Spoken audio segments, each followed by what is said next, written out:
So papainitan lang natin itong mga katiknoy. So ito, tinanggal natin mga katiknoy. Ayan. Yan ang tinanggal natin doon sa pinaka fuse ng battery. Ayan. So tinanggal natin yan, tapos dinirekta natin. So ibig sabihin mga katiknoy, ito ang may diferensya.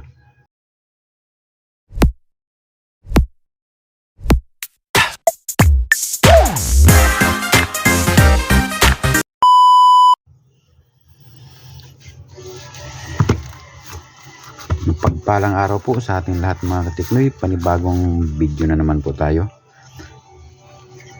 Mayroon na naman po tayong gagawin na Redmi 9A. Ang sabi na may-ari nito, natatas pa rin po siya kahit na may basag. So ang naging problema po nito, ano po siya, nabubuhay siya tapos namamatay. So titingnan po natin, i-charge po natin kung ano ba talaga naging problema nito, kung buhay ba o patay ang board. So ayun mga tiknoy, buhay naman, Redmi. Excuse me, 47% mga tiknoy. So bubuhayin natin dito. Ayun, nabuhay na. 47% mga tiknoy, 47%. Pero kung titignan nyo po, binuhay natin, ayaw naman magbukas ng cellphone. So titignan natin mga tiknoy kung ano ba talaga naging problema nito. Ang fuse niya tumatalbog man, okay naman. May basag nga ito mga tiknoy, pero sabi ng may-ari nito, nagagamit ng daw po niya. Nagtatouch po siya.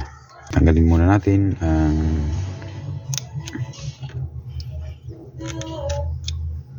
SIM3 para hindi siya mabali.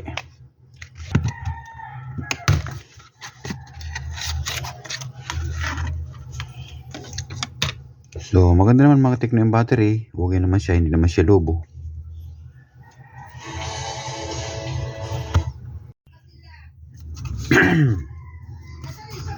Okay naman ang pindutan, tumatalbog naman po. So kailangan natin buksan kung ano ba talagang naging problema nito. 47% naman, pero pagka ipinower on natin, nabubuhay siya tas namamatay. Kung titignan naman natin mga katiknoy ang battery, napakaganda. Ganito pa mga katiknoy ang mga battery ng Redmi. Talagang matitibay po ito, matagal po malubat. Basta mga battery ng Redmi, maganda po.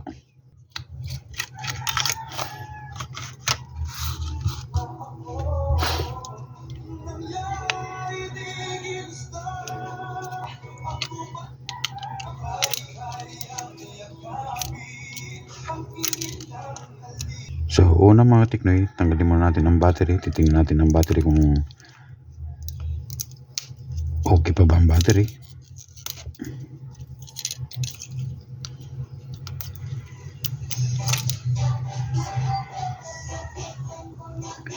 Ito lang talaga mga tiknoy ang mga Redmi. Grabe ang dikit ng battery niyan. Pagka pwersahin natin pagtanggal ang battery nito, masisira lang. Dahil sa sobrang dikit po talaga ng battery.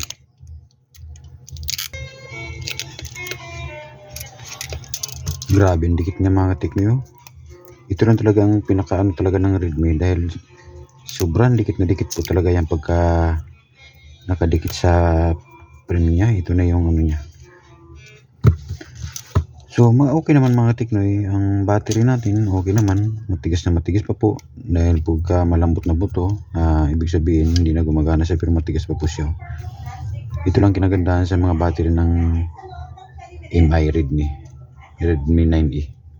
Ganda po ng mga battery niya. Pero so nagtataka tayo mga tiknoy kung bakit ang ganda ng battery ayaw gumana. So gagawin po natin ito ng paraan, titingnan muna natin kung pwede pa talaga ito gamitin o may diferensya na po talaga ang battery.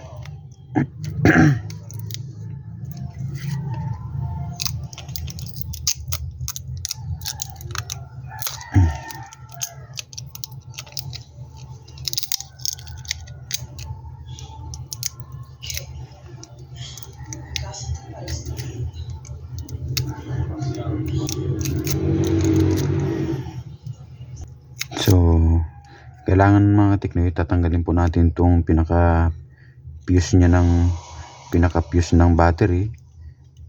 Didirekta po natin ito.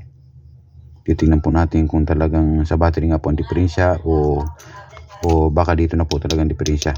So battery muna, unahin muna natin kung talagang dito nga po talagang diferensya. Ito po ang pinaka niya po mga teknoy. Didirekta na natin to, buburahin natin tong pinaka fuse ng battery. Lalagyan natin ng lead to, didirekta natin kung talagang ito nga may diferensya. Grabing init ng panghinang ko mga teknoy. Kagabi pa ito nakasaksak, nakalimutan ko dahil dito po sa amin sa Masbate panay ang burnout, hanggat sa nakalimutan ko nagdamag ang panghinang ko na nakasaksak po sa kuryente sa sobrang init na nito. Nakalimutan ko naman hugutin dahil nakatulog na rin ako. So papainitan na natin itong mga teknoy.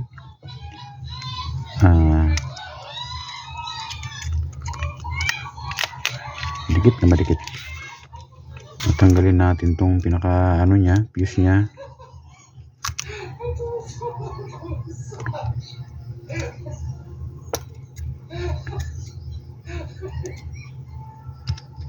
Ayun, natanggal na.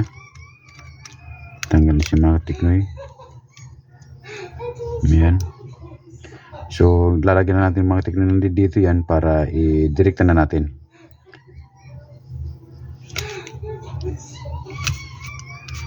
Ididirekta lang natin to. Hihinangan natin dito. Ayun.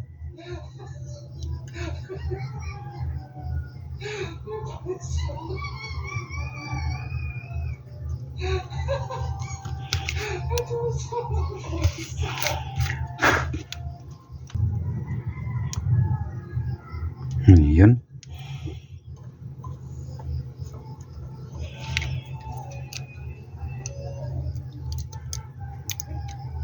Nakadirekta na po siya.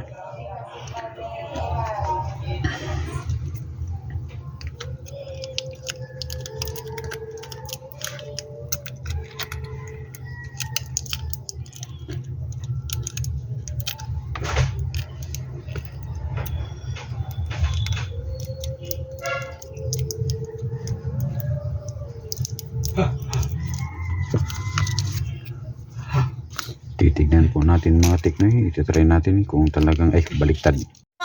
Sorry. Sorry.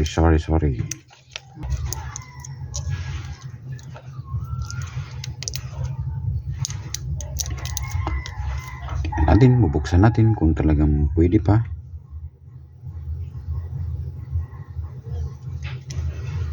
Ayun, nagbukas na mga teknoy. Tingnan natin. Nice. Natin kung mamamatay pa siya. Kung sana nga sa battery lang ang diferensya, wag lang po dito. Sana tumuloy na po siya. Ayun, tumuloy na po mga teknoy. Ayan na. Kanina 47% mga teknoy na hindi pa natin natatanggalan ng fuse, na mamatay po talaga siya. Hindi po niya talaga kaya suportahan ng power ang ating motherboard, kaya hindi po siya nabubuhay, namamatay po siya dahil sa battery nga po talaga dito. Nagka-diferensya po ang pinaka fuse ng battery. So ayun mga teknoy, dinirekta na lang po natin, tinanggal po natin yung pinaka fuse, dinirekta po natin, dinagyan po natin ng lead para direkta na po siya. I-charge ulit natin mga teknoy. Kung kanina charge natin ay 47%, 37% ng mga teknoy. Kanina 47, ngayon naging 30% na. So bubuksan po natin. Ayun mga teknoy na, ayun, may password. Ang sabi ng may-ari nito, ang password niya ay ang binigay sa akin ng password, ewan ko lang kung totoo nga po talaga ang binigay sa akin. So ang binigay niya na password ay 2008.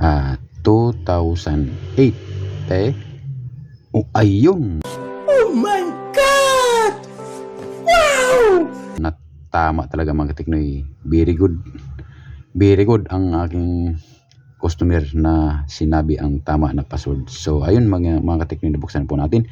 So tama ang sabi niya na kahit na may mga basag po siya, natatas po siya. Titingnan po natin kung talagang okay ang touchscreen niya. Ayun, okay na okay mga Teknoy. Ayun, ayun. Ito lang kadalasan mga Teknoy ang sakit din ng ganitong mga cellphone. Na ang ganda po ng battery niya. Excuse me.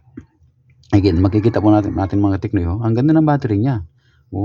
Matigas na matigas siya, tapos magtataka ka kung bakit hindi na siya gumana. Hindi na niya kaya suportahan ng power ang cellphone na ang pinaka motherboard niya. Wala na siyang power na sinusuporta niya doon dahil doon po sa pinaka fuse ng battery niya. So yan ang pang ating gagawin mga Teknoy pagka ganyan ang natin na maganda naman ang battery, tapos patay sindi ang cellphone, kung okay naman ang pindutan niya, hindi naman grounded, okay naman na, ayan, tumatalbog naman siya, nabubuhay po siya, ayan, okay na mga Teknoy. So 2008, so tama, okay mga Teknoy. Ang camera niya, ayan, okay mga Teknoy, ang camera niya malinaw na malinaw. So okay na mga Teknoy, tatakpan muna natin ang cellphone na ito, Redmi 9A. Redmi 9A po ito mga Teknoy.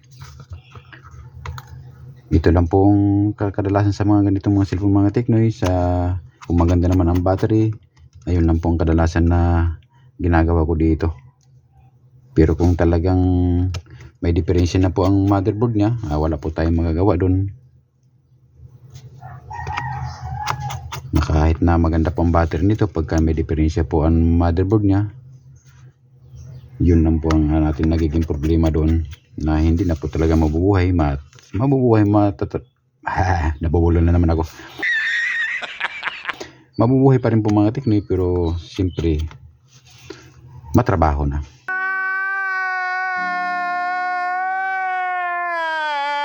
Tatrabahoin pa ang board niyan para bumalik po ulit sa dati kung ano naging sira ng motherboard. So kadalasan naman okay naman mga Teknoy mga motherboard ng ganitong kaya lang siyempre ka talaga pagka battery lang po talaga nagkakadiferensya. So ayun po ang ginagawa ko dito. So ito ang tinanggal natin mga Teknoy, ayan. Yan ang tinanggal natin doon sa pinaka fuse ng battery, ayan. So tinanggal natin yan, tapos dinirect natin. So ibig sabihin mga Teknoy, ito may diferensya. Hindi na niya kaya suportahan ang power. So ayun. So di ba mga Teknoy, ang ganda ng battery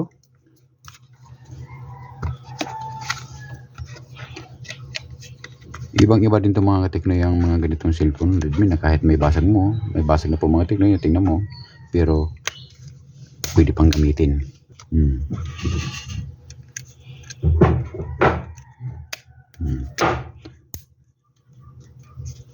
ba mga Teknoy, okay na. 2008. Di ba mga Teknoy, okay na. Pwede nang gamitin ulit. Ayan ang mga basag yung mga Teknoy, basag na pero okay naman pwede na pang gaming ulit ito.